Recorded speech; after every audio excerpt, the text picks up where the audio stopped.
bonjour, je suis Esmi Sahtour, je suis coordinatrice au sein du réseau Euromède Droit. Euromède Droit qui organise une rencontre à Tunis. Du 5 au 7 décembre, donc Euromède Droit organise une rencontre avec la société civile algérienne, donc les 5, 6 et 7 décembre.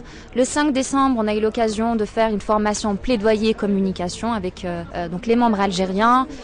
Et le 6 et 7 décembre, on travaille sur les prochaines thématiques, donc algériennes, répression de la presse, répression des défenseurs des droits humains, des blogueurs. Et on va parler des actions qu'on va entreprendre, notamment en vue donc des prochaines élections présidentielles. Yasmine, pourquoi évoquer la situation des droits de l'homme en Algérie, ici à Tunis? Alors, on évoque ces questions-là, effectivement, qui concernent plus la société algérienne à Tunis, parce que aujourd'hui, le contexte algérien est un contexte de répression, est un contexte où on ne peut pas aborder la question des droits humains. Donc, on est ici à Tunis parce que bon, on est aussi pas très loin de l'Algérie, mais on se retrouve dans un contexte un peu plus libre où des thématiques de droits humains en Algérie peuvent être abordées plus librement. D'accord. Vous qui travaillez sur le dossier algérien et vous vivez en Tunisie, quelle est la différence entre la situation des droits humains en Algérie et celle en Tunisie par exemple? En Tunisie, on est dans un contexte donc beaucoup plus libre. Les associations s'expriment beaucoup plus librement. On a beaucoup d'associations de défense des droits des femmes, de défense des minorités, de défense des populations LGBT. Si vous voulez, la société civile tunisienne a beaucoup de marge de manœuvre et beaucoup soutenu également. Donc on est dans un contexte beaucoup plus ouvert que le contexte algérien aujourd'hui.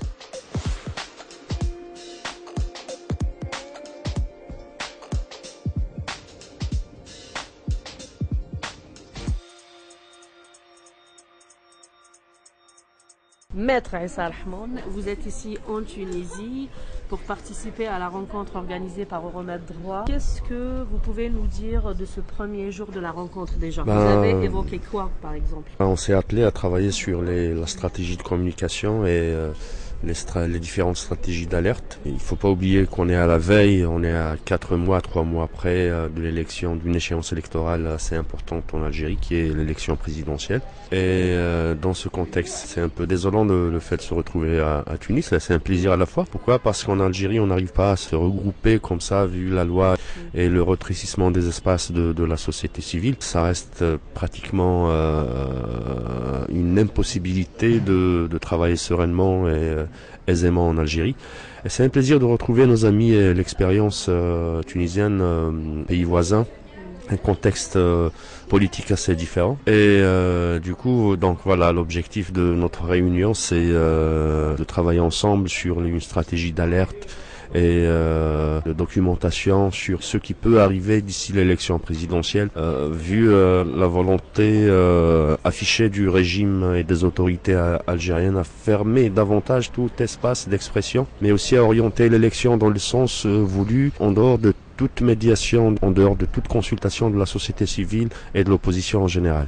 D'accord. Je rappelle que vous représentez la Ligue algérienne pour la défense des droits de l'homme. Alors, on est à quelques jours de la journée mondiale des droits de l'homme. Êtes-vous d'accord pour dire qu'il reste des chantiers immenses dans le domaine des droits humains en Algérie, Maître Issa Rahman? Oui, tout à fait. C'est des chantiers colossaux qui restent à aborder. Bien sûr, il faut sauvegarder les acquis des militants, des activistes de la société civile et des militants des droits de la personne humaine, mais il nous reste beaucoup de choses à faire. Le chantier des réfugiés est un chantier international, c'est un chantier, le problème de la mobilité des personnes est un chantier assez important. Le problème des droits fondamentaux qui reste aussi nettement posé en Algérie. On assiste au phénomène des haragas aussi. Oui, c'est et là, il prend vraiment de l'ampleur, mais le phénomène haraga, l'hypocrisie de l'Union européenne et de la communauté internationale est assez avérée. Pourquoi? Parce que ce phénomène, on n'en parle pas de l'autre rive de la Méditerranée, on parle que des réfugiés, demandeurs d'asile. L'Algérie n'est pas classée zone rouge, n'est pas classée un pays comme pays qui est en guerre ou en turbulence politique et économique. Mais c'est un pays qui n'est pas sûr. C'est pour cela que les autorités de l'Union européenne et du monde occidental en général négligent et occultent cette question de Haraga. Encore une fois, c'est un drame international, même si c'est un drame algérien, purement algérien.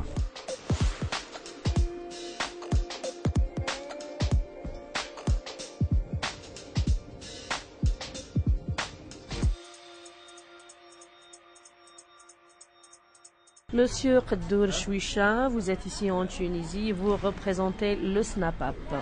Premièrement, il faut préciser que je suis venu ici représenter le SNAPAP avec ma collègue et amie Yamina Mghraoui, vu que le président du SNAPAP, qui est en même temps président de la Segata, est présent pour participer au congrès de la Confédération syndicale internationale qui se déroule actuellement et qui est un moment important pour le syndicalisme mondial qui se déroule à Copenhague et en particulier pour le syndicalisme autonome algérien.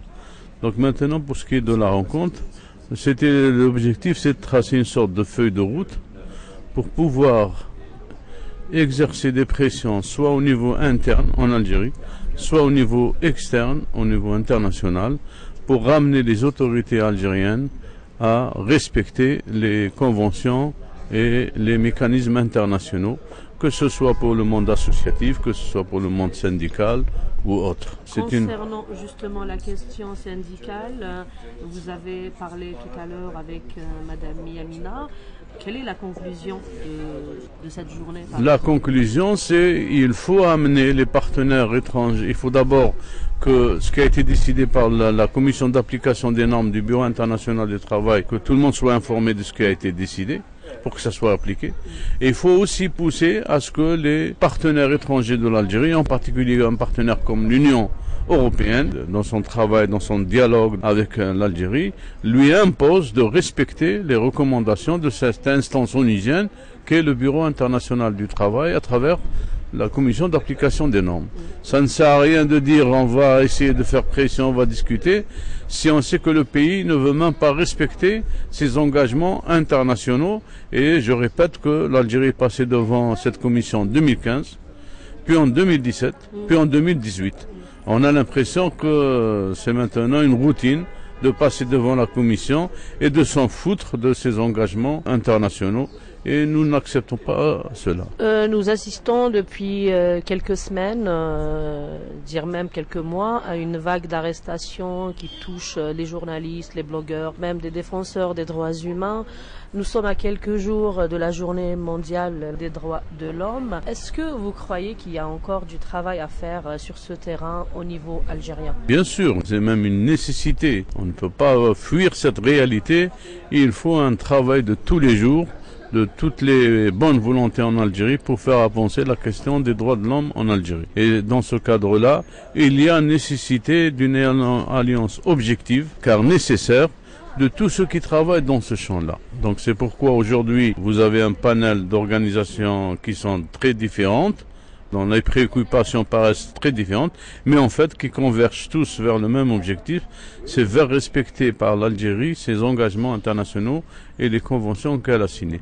Donc en Algérie même, il y aura, je pense, des conférences de presse, vu que c'est ce qui est prévu. Pourquoi? Pour montrer que malgré cette répression, il y a toujours et il y aura toujours des gens qui se battront pour qu'il y ait cette liberté réellement et non pas simplement du point de vue théorique.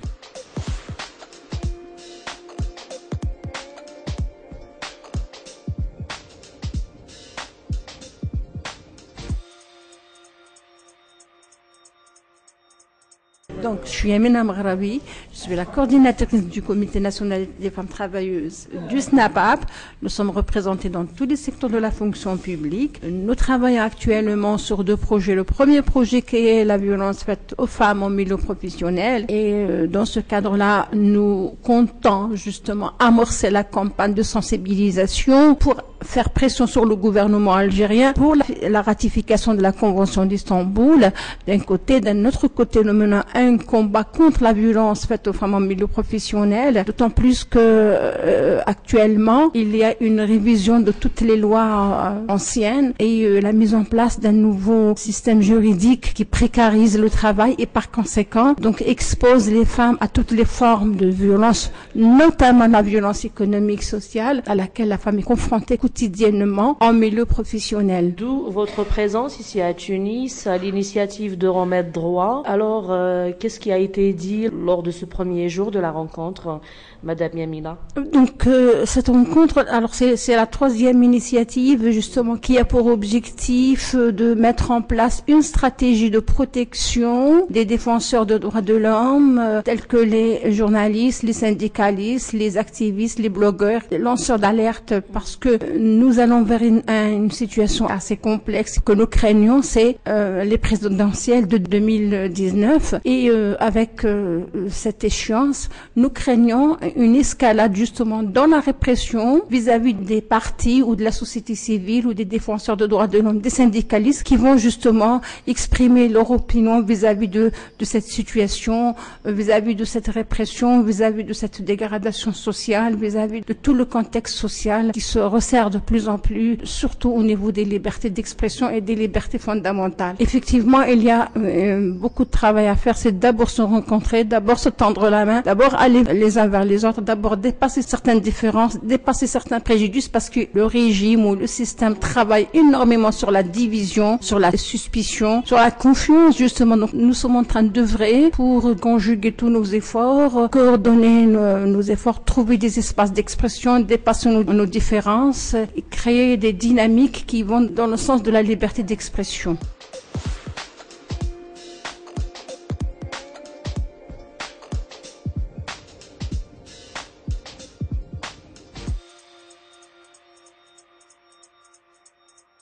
Je vais vers Kamel Nmish.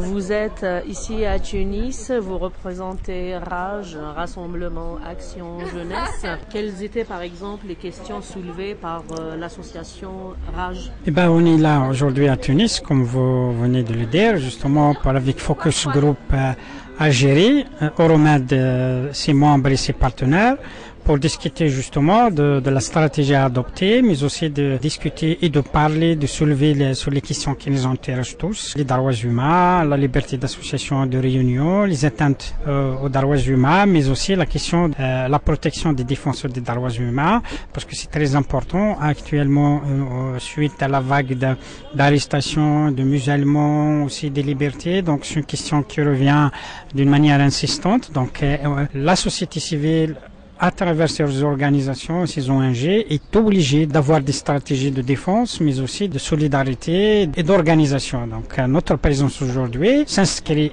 dans ce cadre afin de promouvoir la voix de la société civile, mais aussi de la porter au niveau national, mais aussi au niveau international vis-à-vis des mécanismes des Nations Unies, mais aussi de relier l'information, soit au niveau national, soit au niveau international, sur ce qui se passe en Algérie. RAJ travaille beaucoup sur le dossier des migrants.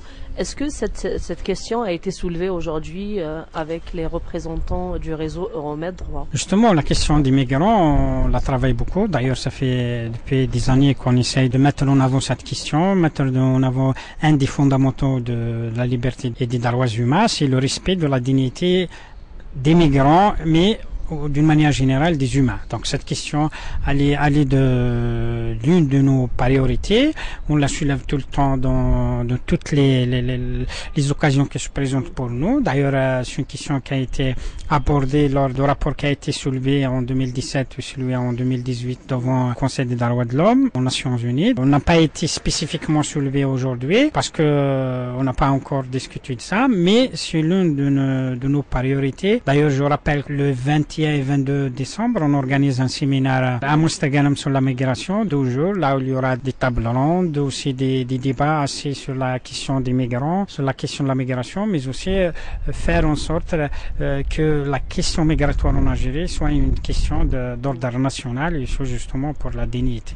Vous faites un travail de sensibilisation? Oui, notre objectif principal, c'est de sensibiliser la société sur le fait que le migrant, c'est un être humain qui a le droit de la libre circulation. On ne vient pas en Algérie parce que on en veut venir des fois. Il y a deux principes. Soit il y a la circulation, c'est dans l'ordre naturel dans l'humanité, mais aussi on est déplacé, on est migrant, on est réfugié parce que on a déjà subi quelque part de la violation, on a des problèmes d'ordre économique et social. Donc, quand on vient en Algérie, un migrant, c'est de la valeur ajoutée à la société. C'est pas une contrainte à la société. C'est pas un obstacle pour le développement de la société. D'ailleurs, un migrant, c'est quelqu'un qui porte une culture, qui porte un savoir, toute une histoire derrière lui qu'il porte avec lui. C'est dans l'ordre naturel des choses que ces droits fondamentaux sont respectés, soit l'accès à l'éducation, l'accès à la santé, l'accès au travail, au logement, dans un cadre bien défini où il sera redevable comme tout citoyen algérien à la loi, mais aussi ces droits fondamentaux doivent être respectés. Permettez-moi de terminer avec cette question. Croyez-vous que cette nouvelle génération pleine d'espoir puisse réaliser un jour ce que vous ou vos aïeux avez du mal à concrétiser? Ce n'est pas une croyance. Moi, je parle du point de vue que c'est une nécessité historique. Qu'on le fasse nous ou d'autres, cela importe peu. Parce que nous, si nous voulons être fidèles aux générations qui ont donné leur vie pour l'indépendance de l'Algérie, quand ils se sont battus, c'est pas pour dire c'est demain l'indépendance. Ils se sont battus pour dire nous avons un objectif, c'est l'indépendance. Et c'est la même chose pour nous, nous avons un objectif, et notre République pour l'Algérie. C'est peut-être nous qui en profiterons, ce sera peut-être nos enfants, ce sera peut-être nos petits-enfants, mais c'est une nécessité historique. Merci, Monsieur Khader Chouicha.